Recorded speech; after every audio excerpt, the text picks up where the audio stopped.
help me welcoming Sue Krager.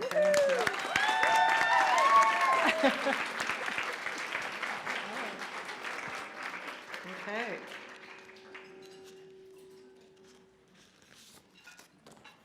Well, this is so fun to be here, and especially because I've been coming to the salons for a while, thanks to my friend Stephanie here.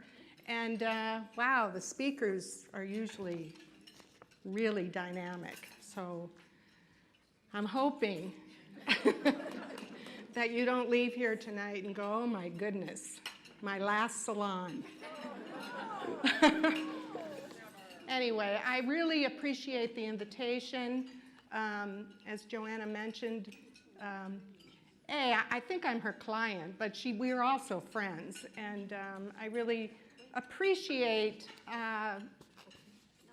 them wanting to have this topic on the agenda, because it's not a topic that always gets on the agenda. So I really appreciate that opportunity. So thanks for coming. I also wanted to reiterate that I hope you'll feel free to ask questions, and I hope you'll also feel free to say, yikes. What did you just say? And I need clarification on that. I was talking to Stephanie before, and sometimes I can get a bit irreverent and provocative, and then I lose my audience. So I want you all to feel free to say, whoa, that's too weird. So can we straighten that out a little bit? So please interrupt me if I've said something that causes angst, okay? This title I have, I'm not really, I know other speakers have talked a little bit about themselves, so I thought I would open with a little bit, just so you might know kind of what I'm about. And I have this title, What Happened to You, as sort of a tagline, as a way to segue into sharing a little bit of my story. And I want you to know that at 68 years old, that's how old I am, at 68 years old, this question still comes to me often. Well, I should be not too dramatic here, but it happens on occasion where I get this question. And it can still evoke really strong emotions from me. I can get, well, I'll say angry rather than the other word, okay? I can get angry, I can feel sad, I might be embarrassed by the question, I might feel humiliated, and resentment. And how many times have I been asked this question? I mean hundreds of times, okay? So I don't want to be too dramatic, but hundreds of times in 68 years, people have just walked up to me and said, what happened to you? So I have to this day not been able to come up with a very good response, because it really kind of depends on my mood and the situation. When I was young, I would say a diseased fly bit me. And, or I would say, you know, I was born this way, or sometimes none of your business. Or I might say, nothing's wrong with me, what's wrong with you? Okay? And I want you to know that my parents did not appreciate these responses. Mostly now, I would say, as I have matured a little bit, I mostly meet that question still, though, with rolling eyes, silence, and moving away. So I do not respond well to that question. And we're going to talk a little bit about that tonight, not so much about me, but about why that is problematic in our culture. Growing up in Iowa, my disability was pretty much ignored by everyone, okay, including myself. In hindsight, I believe we, especially my family, we all learned very early that this condition, this situation, only had two responses from society. Can you guess what those two responses might be?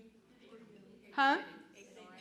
Pity, Did somebody say pity? Yep, pity. And what might be the opposite of pity? No, but no. Opposite of pity. Inspiration, right? Okay. So you know where this is going, right? So I had two options, and I really have to say, I knew that at a very young age, that those were the two responses that I was going to get. And my family, I think, did too. And we chose the latter. We chose the inspirational, courageous, brave route. And sort of really moved away from, I'm sorry, I'm ignoring you guys over here, ignored the pity route. And to elicit those responses takes a lot of work, okay? It's not just a matter of being yourself. You have to really set it up to get somebody to go, wow, you're incredible, okay? So we all worked pretty hard, and I got a lot of that from my parents. So I did a lot of things. We were very creative in making modifications, okay, so that I could participate and be independent. So, for example, when I was growing up, I wore long, full-length braces, and I had those like crutches, you know. I still have them actually, but I don't use them as much anymore. I actually learned to jump rope. So my friends would swing the rope, and I had the timing down so that I could lift myself and get over that rope. My dad thought that if my friends were ice skating, I should ice skate. So he got his big old hockey skates out. We put them over my high-top white shoes that were connected to the braces, and then he put sandpaper on my crutches, and I ice skated with my friends, okay? Because I tried very hard to ride the bike, and after so many times of crashing, my dad said, "We're getting you a horse." So I had a horse growing up. I could saddle that horse myself. I hitched it up to a cart. I lived in a very small town in Iowa, and you oftentimes people would see, oh, that's Sue's horse, bridled to the parking meter downtown, right? So I took the horse just like people took bikes. One thing I did not do is I didn't clean up after him very well. So. But I played baseball using my crutch as a bat. I climbed the ladder at the pool and dove off the high board. And I raced go-karts because that's what everybody was doing. And I appreciate and value all those experiences, just like I'm sure you all do growing up, all of the things you did. So I don't want you to hear me say, yikes. It was wonderful, and I still tend to be pretty independent. I was cheerful. I really didn't whine or complain. I know, Cindy, I did not whine very much. I know.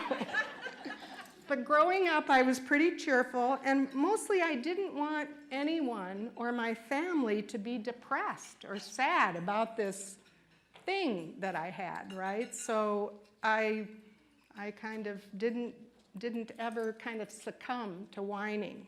My mother wouldn't have let me do that anyway. My mother, this was a small German community in Iowa. You didn't whine. You were straight ahead.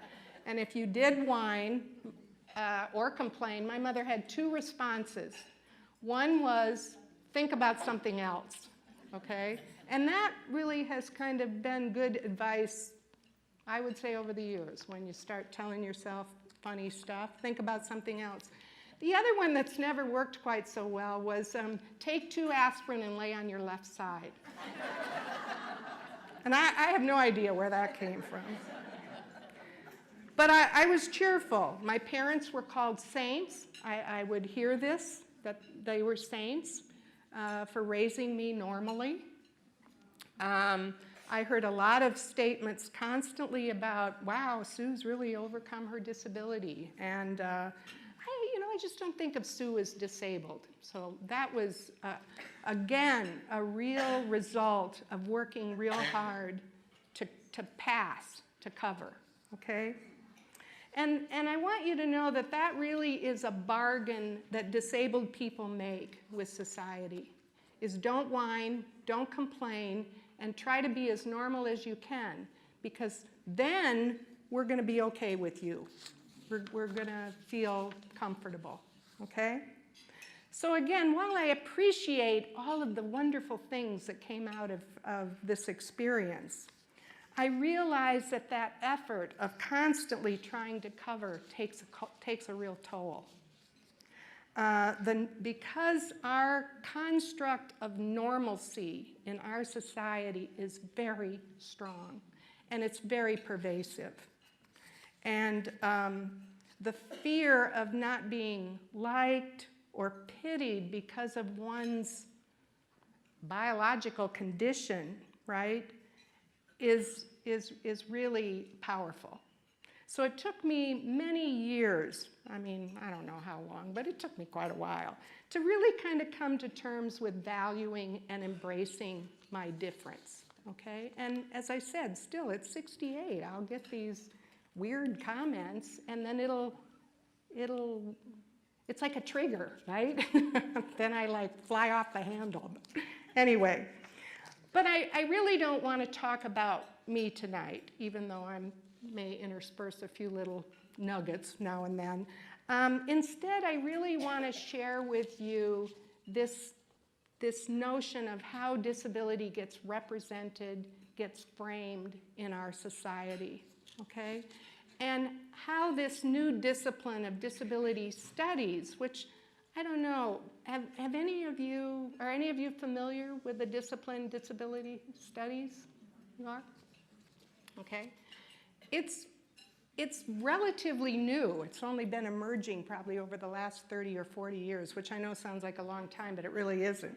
And I want to introduce you to the power of this new discipline, and help you all to consider, at least, how we all have been socialized to think about disability in a certain way, and how we can think differently. There's an alternate view of that would be helpful.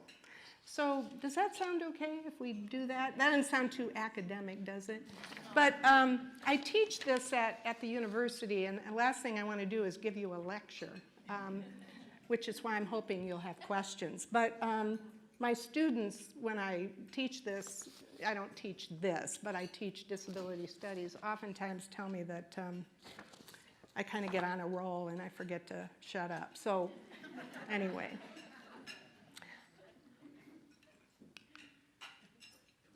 So here's an interesting quote from Bertrand Russell.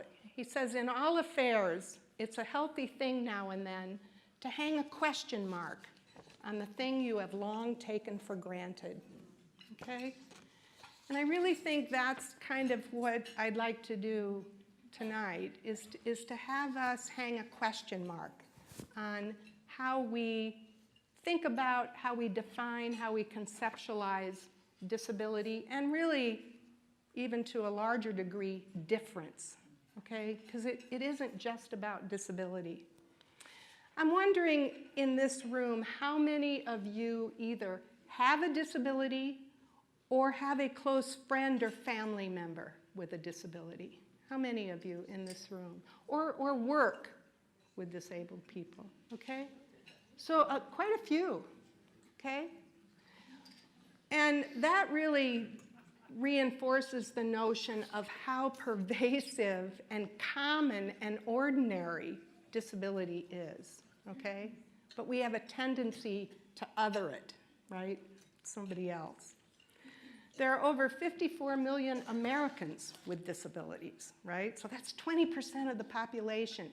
And when I say disability, please don't think I'm just talking about the good old wheelchair user, okay? Because I'm talking about sensory impairments, blindness, deafness, cognitive, right? Learning disabilities, autism, psychological impairments, And chronic health conditions, all of those can be disabling, okay? So when you hear me talk tonight, think big, okay? I know I'm always a great example, and I like to, There it is. Thanks, Ross. So I want us to, with this question mark, I would like you, I've already done this, so I want you to think about that what you have been taught about disability, right? Either from school or from your family, or from your religion, or from the media, which is probably the biggest teacher, isn't it? It's media. I want you to consider that that information is distorted, okay? That it's wrong sometimes, and at the least inaccurate, okay? And that if we really want to truly understand disability and disability experiences and identities, what do we need to do, right? And it's really what we need to do all the time anymore, especially with the news cycle, right? We have to examine what it is we think we know, okay? We have to be good, critical questioners. And without that, we will stay stuck, okay? So enter disability studies, and I'll just give you a quick and dirty about disability studies, okay? I think many people oftentimes are surprised to learn that disabled people have been engaged in social change for decades, right? Our disability rights movement doesn't oftentimes get the publicity that perhaps other social justice movements have, but there's a very active disability rights movement, right? We have the ADA, which grew out of that movement, the Gallaudet Uprising, Deaf President Now, transportation, getting people out of nursing homes, and access to public facilities. All of that is a result of a very strong disability rights movement. And disability studies is the academic counterpart to that social justice movement, okay? In some ways, you probably know this, it's similar to women and gender studies, right? And we all know that women and gender studies does not study women's reproductive organs, does it? That's not what that discipline is about, is it? No. And disability studies is not the study of impairments, okay? It doesn't look at that, well, I'm not saying it doesn't look at it at all, but that is not the focus of disability studies. It does not treat the individual impairment as a condition to be cured or corrected, okay? It's not an applied field, okay? So what disability studies is it explores all of that knowledge that represents some bodies as inferior, okay? It conceptualizes disability as discrimination, as oppression, rather than a medical condition. I don't know if that makes sense. But for example, I might be Sue with a mobility impairment, right? Because that's mine, I own that. But if I said I'm a disabled woman, which I do, and I use it as an adjective, which upsets some people, some of those people first people at the U, right? Those people first people. Anyway, I use it as an adjective because why? Anybody have a guess of why I might use disabled as an adjective to describe myself? I'm a disabled woman. Pardon? But if disability is discrimination and oppression, according to disability studies, why would I say I'm a disabled woman? To own it, right? Right. Who said that? Yeah, right? So what I am saying is disability is something that is done to me, right? Who I am is just fine, right? But I am a disabled woman because I am disabled by, right? And a hostile environment, right? I don't want to be too crazy, but sometimes it can be hostile. Boy, we should open the curtains because there is a sunset out there. So whoever has access to the curtains, you might want to open them. And if you all want to take a minute to look, it's so pretty. So disability studies then explores all of this from the perspective of disabled people. So it is not medicine, it's not rehabilitation, it's not special education, it's not any applied field that is going to focus on cure, treatment, or remediation. Does that make sense?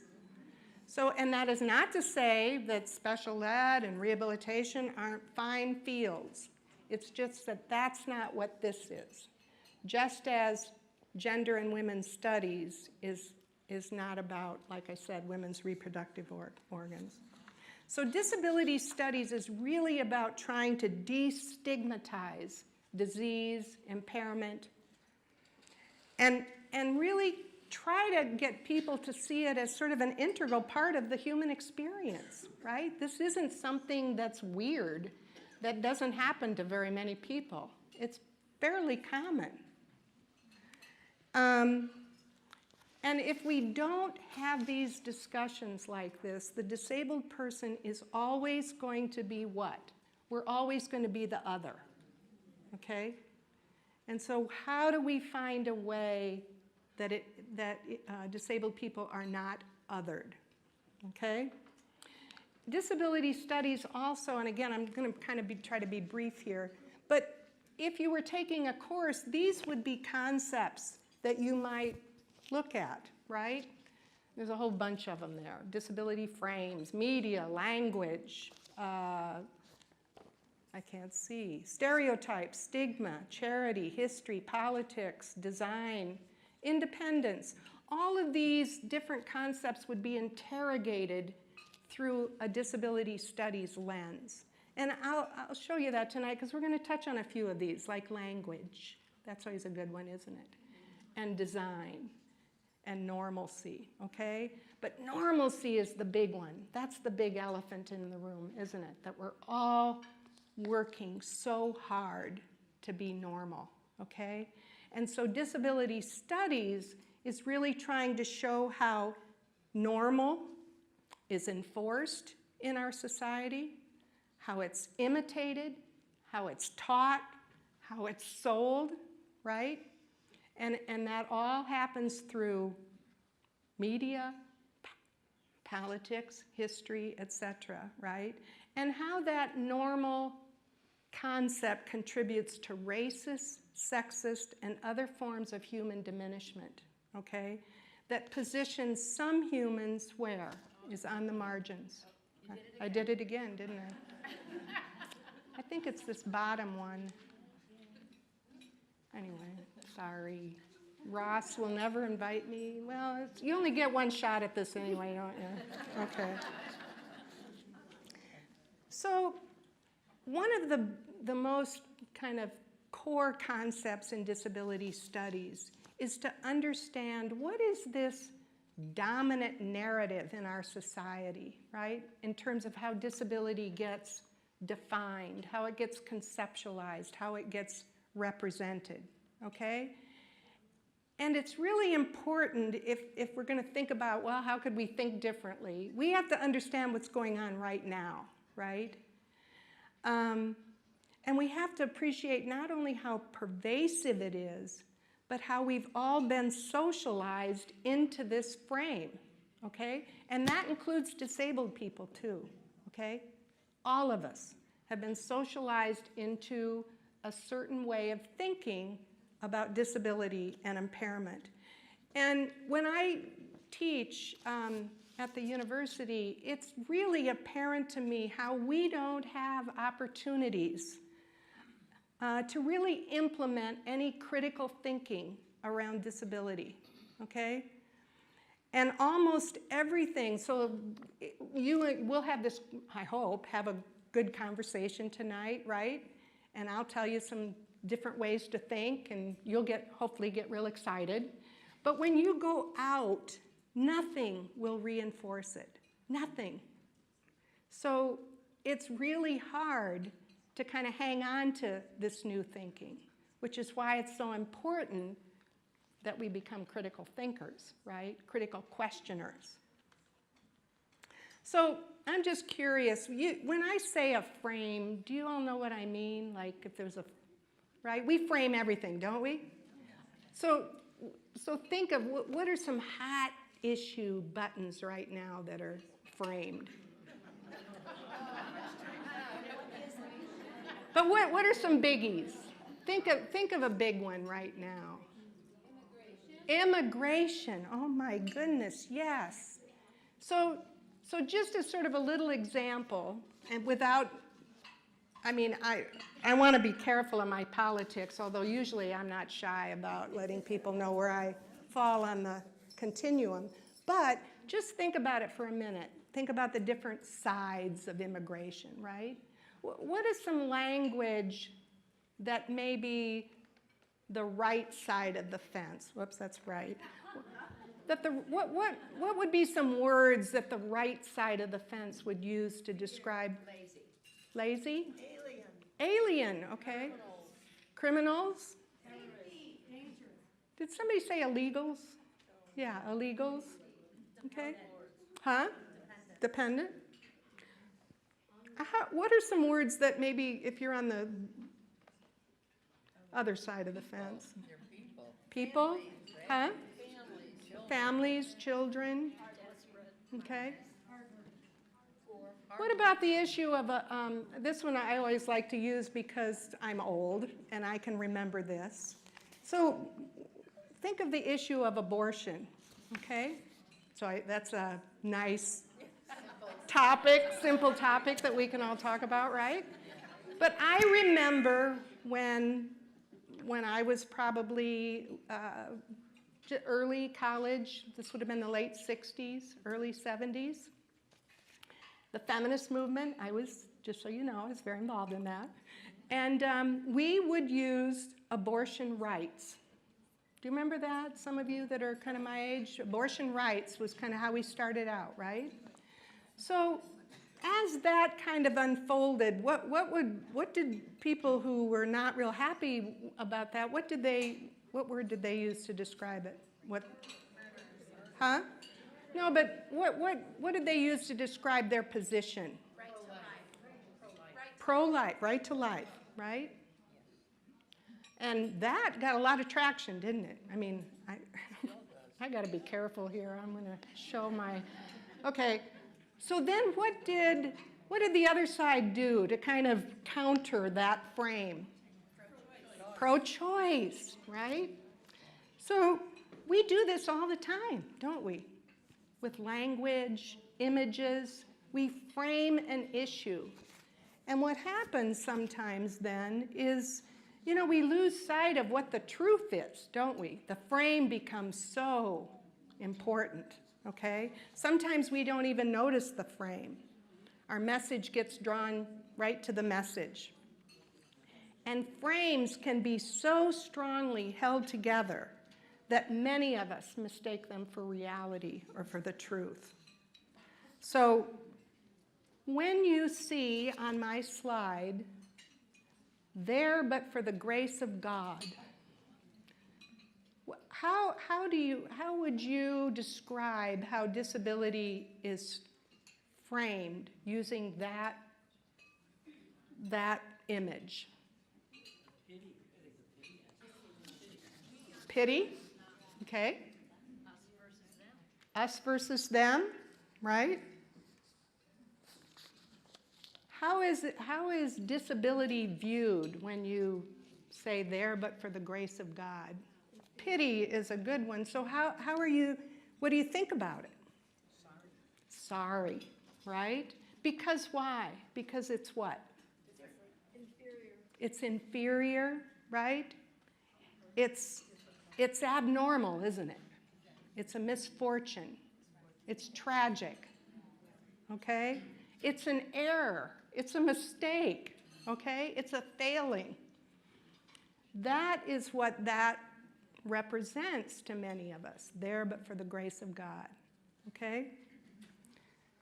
So then it becomes this issue of overcoming, right? We must overcome, and we must overcome with cure or correction. Because why? Because able bodies are what? Superior, okay? Able bodies are superior. So what, can you imagine what we refer to that as? It's another ism.